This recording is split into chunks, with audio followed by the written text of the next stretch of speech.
I started off by actually looking at what the definition of authoritarian state meant. Yeah, and I'm not going to go into the definition.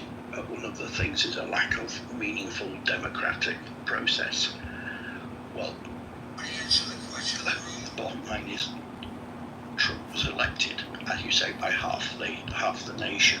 Yeah, and there are lots of examples of authoritarian leaders who have been elected. Yeah, and I think it was Scott that mentioned, is it Oban in Hungary? Hungary is known as a poor democracy in the EU, and they have a great phrase, democratic backsliding. So I think the reality is, on the journey, there is democratic backsliding in evidence in the US. But I think the question has got to be, why do people, why did the half the nation vote for him? Yeah, the discussion, authoritarian state, I don't think that's the right question. Yeah, and I respect the room, obviously. I'm not trying to go back on what this discussion is about, but I think he knows that what his policies represent to the 50% that voted for him is more palatable than this discussion about authoritarianism. Okay, Simon, thank you. There's not a week that goes by that somebody doesn't come in and take exception to the way I title the room, because it's off the mark and shouldn't be titled that way. Thank you, thank you, thank you. That's a substantive contribution to the room. Not Moose. Thanks, Gary. I will keep this short, because there are many folks here and I know will. So, yes, the country is allowed to vote. Respectfully to the previous individual, we're not. I'm taking voting away. However, I absolutely would say it is a major concern. And if I'm not mistaken, I think part of the sort of regime, if you will, authoritarianism, is not really dealing with dissent very well. And the example you gave of him actually threatening to deport the man who gave him $250 million. If that's not you're with me or against me, I'm not sure what else is. And of course, there were how many DOJ investigators were that had the audacity of doing their job and investigating him as they would any president for January 6th involvement. All gone, cleared house. It's like first week, I think they were all fired. So yeah, 100%. So maybe the challenge to the title of the room is that I just used the term authoritarian. I should have said dictatorship, because that's what dictatorships do. They purge themselves of allies who they view as dissenting. Look at the number of North Korean officials who allegedly have been fed to the pig. Exactly. Literally. Thank you for clearing that up for us. Very beneficial. Christy? Thanks, Gary. I have a couple of points that I wanted to make. One is to answer your question, not yet, but possibly soon.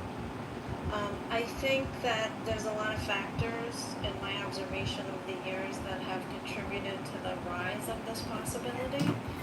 I think both sides, Democrats and Republicans, are both authoritarian in their own different ways. And then our country split 50-50 as to which version of that they want. And, social democracy is one form of authoritarianism. I mean, there's, whether it's how you want to be taxed or what kind of control you're willing to live under, on each side of the aisle is both like economically, also socially. You know, I'm pretty liberal, but there are many people in this country who do not want to be politically correct and told what their free voice can say. So that's some kind, policing people's thought process socially is, to me, whether I agree with that, what their views are, that is a form, in my opinion, of authoritarianism. So to me, both parties have just totally broken down, and we have had an ideal climate for a rise of this, and we haven't even, in my opinion, personally, like, experienced severe catastrophic economic depression for whatever reason, but COVID created a nice ideal climate for people to start to look for a parent government to take care of them in some way or implement policies that they agree with. Now, I think in general people underestimate the intelligence of certain leaders on both sides, and Trump particularly. I think he's very smart, or the people he also surrounds himself with. But my other question, because some people have brought up some points, and I only have like 3 more points to make.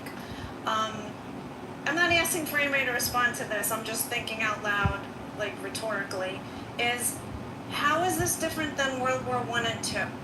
The Espionage Act. I mean, whenever, no matter who's in power, I mean, FDR did a lot of interesting things, and other presidents before him during World War I. My always view, and I'm a professor and a teacher, high school teacher, is once the government decides something, whoever's in power, you're going to either get on board with it or not. And that's certain, in my opinion, certain things, like we have this idea that we do vote and everything. But lastly, just 2 more points, is one, a couple of people mentioned, and as an educator, getting involved. Well, high school is just basically pushing everybody through illiterate. That's my experience in general. I don't want to generalize. But you have another perfect situation in this country that so many kids are really not being educated, and they're just being pushed through because you know what? You want your paycheck, you want your job, you're just going to push them through. And you have, number one, that, a huge generation of young people, not everybody, that really is not literate and are also zombies on technology. So for me, I could see like, wow, it is a perfect recipe. As much as there's young people getting involved and protesting, to the points that other people made earlier, you have a mass generation that has no clue. And I don't either. I was, in some regard, but a lot more life experience. Now, the last thing I wanted to say was, I question this all the time, is when will I panic? Because my passport's ready. I will panic when the Supreme Court overturns gay marriage. If they do, and I hope they don't. But that to me is like, wow, how many more other things that we've progressed, I worry.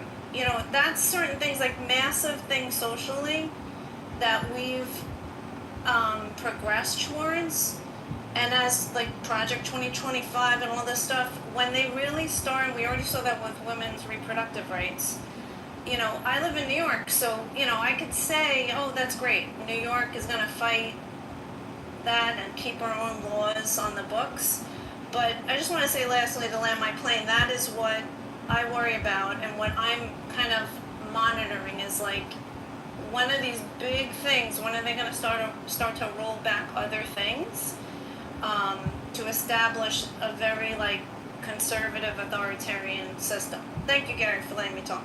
Christine, just so you know, the Congress in 2021 or 2022 passed a bill that got through the Senate and into the president's desk that made it a law that gay marriage was legal.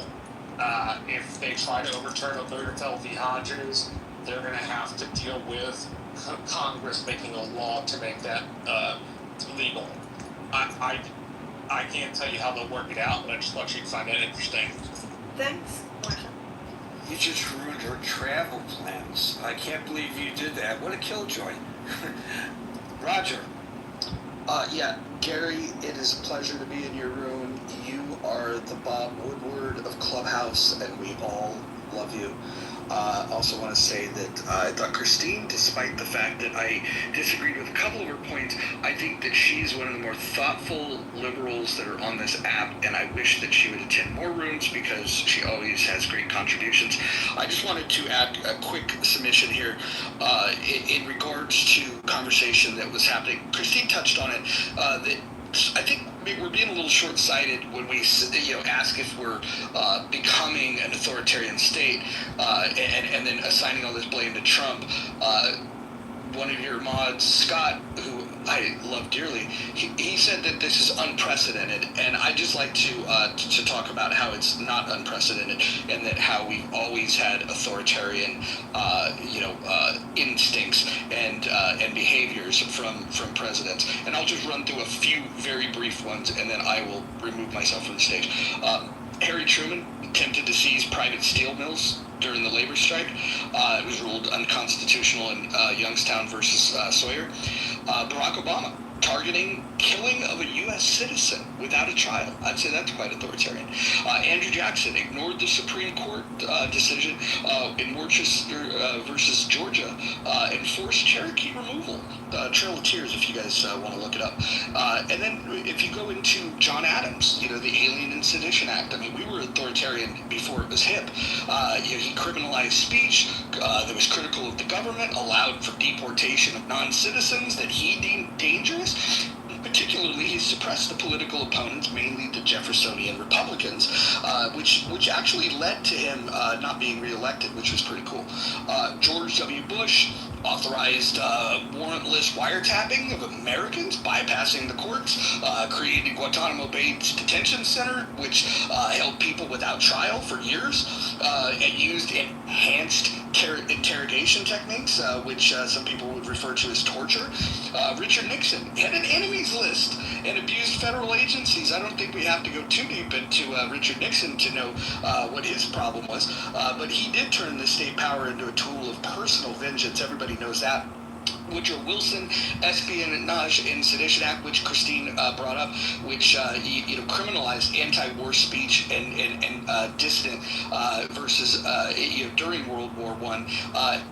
Eugene Debs, you would think that somebody like myself, a capitalist, would support the fact that Eugene Debs was sentenced to 10 years for speech, but no, I'm consistent in my defense of free speech, and even a socialist like Debs, I think, was unfairly jailed. I think that's a clear example of authoritarianism. Franklin D. Roosevelt, the guy interned Japanese Americans, but a lot of you Democrats think that he's the greatest president of all time, based on their ethnicity. Not any individual guilt, no trials, property was seized, but you guys think he's one of the best. And then last but not least, Abraham Lincoln's suspension of habeas corpus. You could say that, there was a civil war going on, but the Chief Justice at the time ruled it unconstitutional, and Lincoln ignored it. I think the point that I'm trying to make here is that I agree with Marshall that authoritarianism has been present well before Trump, and there's much more clear examples of authoritarianism. That being said, I do not support the big, beautiful bill. I do not support many of the things that Trump is trying to do. I'm glad that Elon Musk is talking about starting another party to challenge and primary the people that will support this bill. And the final statement I will make is that you can't have a bill that is both big and beautiful. It can either be big or beautiful. It cannot be those two things simultaneously. Thank you, Gary. Thank you, Roger. Brent.